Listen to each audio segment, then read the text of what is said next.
ভাই আপনারা আমার কই নিয়ে যাইতাছেন? তোর ফাঁসি সাজা হয়েছে, ফাঁসি দিতে নিয়ে যেতেছি। তোর কোনো শেষ ইচ্ছা থাকলে কইলা, শেষ ইচ্ছা পূরণ করার আগ পর্যন্ত তোর ফাঁসি দেওয়া হইব না। আমার শেষ ইচ্ছা হইলো আমি মরার আগে লিটন দাসটা একটা 6 মারতে দেখতে চাই। তুই তো বহুত চালাক রে, তুই তো অমর হইতে চাস। ওর ফাঁসি ক্যান্সেল, ওরা কারাগারে লইলো।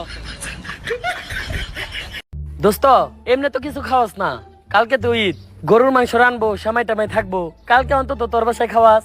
আচ্ছা যা, আমার মন তো আর এতটাও ছোট না যে ঈদের দিনেও তো করে খাওয়াইতে পারবো না। কালকে সকাল সকাল তোরা নামাজের পর পাঞ্জাবি পরে রেডি হয়ে থাকবি, তগো বাসায় আমার দাওয়াত। যাক, কালকে অন্তত তোর কাছ থেকে কিছু খাওয়া যাবো। কিন্তু কি কয়ে গেল আমাগো ভাই তোর দাওয়াত? হাই রে কিপটারে, যাওয়ার সময় মদন বানিয়ে হয়ে গেল।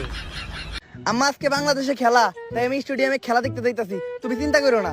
আচ্ছা বাবা যাও, গাড়ি ঘুরির রাস্তা একটু দেখে শুনে যাইও, আমি দোয়া করি তোমার লেগে।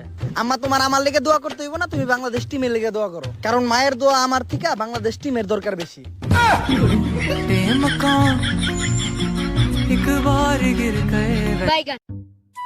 এই কি গো, তুমি ঘটনা শুনো নাই?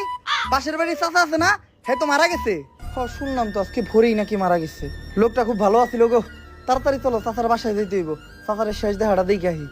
না তুমি যাও, আমি যেতে পারবো না। কেন? আরে যামু কেমনে, আমার তো নতুন কোনো জামা নাই। एक बार गिर गए वैसे